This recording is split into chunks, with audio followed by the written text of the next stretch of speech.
Bismillahirrahmanirrahim. Assalamualaikum warahmatullahi wabarakatuh. Syukur alhamdulillah kita bisa berjumpa kembali di channel ini. Sholawat dan salam selalu dan tetap tercurahkan kepada junjungan kita Nabi besar Muhammad Sallallahu Alaihi Wasallam. Allahumma sholli ala Sayyidina Muhammad wa ala ali Sayyidina Muhammad. Harapan dan doa saya, semoga saudaraku semuanya selalu diberikan kesehatan, dilapangkan rizkinya, diampuni dosa-dosanya. Sahabat beriman yang dirahmati Allah, sejak 14 hingga 15 abad lalu, Allah Ta'ala sudah menyebutkan akan datangnya masa umat Islam menjauh dari Al-Quran. Menjauh artinya tidak membacanya, tidak mentaburinya, apalagi mengamalkannya. Allah Ta'ala berfirman, dan Rasul Muhammad berkata, "Ya Tuhanku, sesungguhnya kaumku menjadikan Al-Quran ini sesuatu yang dijauhi." Quran Surat Al-Furqan ayat 30. Namun sebelum lanjut, kita ingin mengingatkan kepada Anda semuanya, jangan lupa subscribe channel ini dan aktifkan juga loncengnya. Like dan share video ini sebanyak-banyaknya, dan mari kita sama-sama bangun channel ini dan menyebarkan syiar Islam ke banyak orang. Sahabat beriman yang dirahmati Allah, dikutip dari kajian ngaji Ati Mayang Kawis pimpinan Ustadz Toha Abrori, berikut ini adalah 4 akibat dari kita menjauh Al-Quran. Yang pertama, penghidupan yang sempit. Allah Ta'ala menegaskan dalam Al-Quran, dan barang siapa berpaling dari peringatanku, maka sungguh dia akan menjalani kehidupan yang sempit. Quran Surat Toha ayat 124. Maksud dari berpaling dari peringatanku adalah berpaling dari Al-Quran. Imam Ibnu Katsir rahimahullah menjelaskan, yakni menyelisihi perintahku dan menyelisihi apa-apa yang aku turunkan kepada Rasulku Al-Quran, berpaling darinya dan melupakannya dan menjadikan selainnya sebagai petunjuk. Adapun penghidupan yang sempit, yakni kehidupan dunianya, baik hakiki yang sempit nafkahnya atau sempit secara maknawi, yakni dadanya sempit dan gelisah karena dia hidup di atas kesesatan atau permasalahan yang tidak kunjung usai dan lainnya. Imam Ibnu Katsir rahimahullah menjelaskan, sempit di dunia tidak tenang dan tidak lapang dadanya, tapi hatinya sempit karena kesesatannya.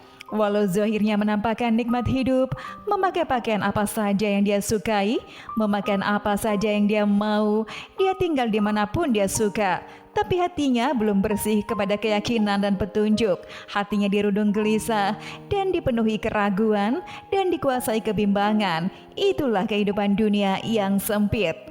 Sementara itu, Abu Hurairah radhiyallahu anhu berkata, Rasulullah Shallallahu Alaihi Wasallam bersabda tentang makna penghidupan yang sempit, maksudnya adalah azab kubur.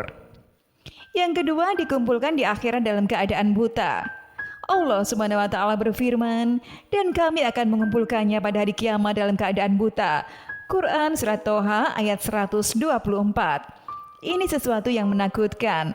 Di dunia kebutaan saja sudah tidak mengenakan dan membingungkan, walau masih banyak manusia yang dapat membantu kita.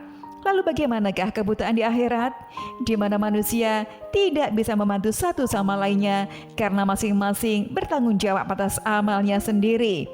Buta di sini bermakna hilangnya penglihatan, hilangnya arah, petunjuk dan kendali di akhirat nanti.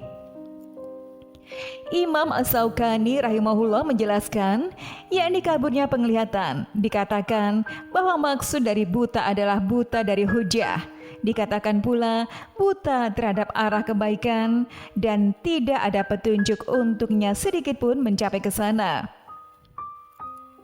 Sebab Al-Quran adalah kitab petunjuk bagi manusia ke arah yang lurus dan paling benar, maka melupakannya akan membuatnya jauh melenceng dari kebenaran. Penyesalan itu pun datang kemudian. Yang ketiga adalah kesesatan yang jauh. Al-Quran adalah huda linnas alias petunjuk bagi semua manusia. Maka ketika manusia berpaling darinya, tentu mereka berpaling dari panduan hidup sehingga mereka tersesat dan jauh tersesat. Allah Ta'ala berfirman, tidakkah engkau wahai Muhammad memperhatikan orang-orang yang mengaku bahwa mereka telah beriman kepada apa yang diturunkan kepadamu atau Al-Quran dan kepada apa yang diturunkan sebelummu? tapi mereka masih menginginkan ketetapan hukum kepada Togut, padahal mereka telah diperintahkan untuk mengingkari Togut itu. Dan setan bermaksud menyesatkan mereka dengan kesesatan yang sejauh-jauhnya. Quran Surat An-Nisa ayat 60. Imam Ibnu Katsir rahimahullah menjelaskan ayat ini. Ayat ini merupakan pengiringatan Allah, pengingkaran Allah terhadap orang yang mengklaim beriman kepada apa yang diturunkan kepada Nabi Muhammad atau Al-Quran dan apa yang diturunkan kepada para nabi terdahulu. Saat bersamaan, mereka ingin mendamaikan pertengkaran manusia, tapi tidak menggunakan Al-Quran dan Sunnah. Sebab turunnya ayat ini tentang pertengkaran seorang laki-laki Ansor dengan orang Yahudi. Si Yahudi berkata, "Antara saya dan kamu ada Muhammad." Lalu laki-laki Ansor berkata, "Antara saya dan kamu ada Ka'ab bin Ashraf yang merupakan tokoh Yahudi Madinah." Ada yang mengatakan ayat ini tentang segolongan orang-orang munafik yang menampakkan keislaman, tapi mereka hendak menetapkan perkara dengan hukum jahiliyah. Ada pula versi lainnya, ayat ini berlaku lebih umum dan semua itu. Ini merupakan kecaman bagi mereka yang mengadili dari Al-Quran dan As-Sunnah, tapi juga menggunakan ketetapan selain keduanya dengan batil. Inilah maksud berhukum dengan hukum Togut di ayat ini. Yang keempat, akan bersahabat dengan setan. Allah Ta'ala jadikan Al-Quran sebagai wikayah atau tameng untuk manusia dari gangguan setan. Ayat-ayat Al-Quran sangat menakutkan bagi mereka. Oleh karena itu Rasulullah SAW bersabda, "Sesungguhnya setan itu lari dari rumah yang di dalamnya dibacakan surat Al-Baqarah." Hadis riwayat Muslim. Maka sangatlah logis ketika manusia melupakan Al-Quran, tidak membacanya, menjauhi ajarannya, dan tidak mau menjadikannya sebagai pedoman hidup, maka setanlah yang akan menjadi temannya. Paradigma berpikirnya dipolakan oleh setan. Bagaimana dia mencari rezeki, bertutur kata, bekerja dan sebagainya, semuanya dipengaruhi oleh setan. Hal ini ditegaskan oleh Allah Ta'ala dalam Al-Quran. Dan barang siapa yang berpaling dari pengajaran Allah yang Maha Pengasih, yakni Al-Quran, kami biarkan setan menyesatkannya dan menjadi teman karibnya. Quran Surat Al-Zukhruf ayat 36.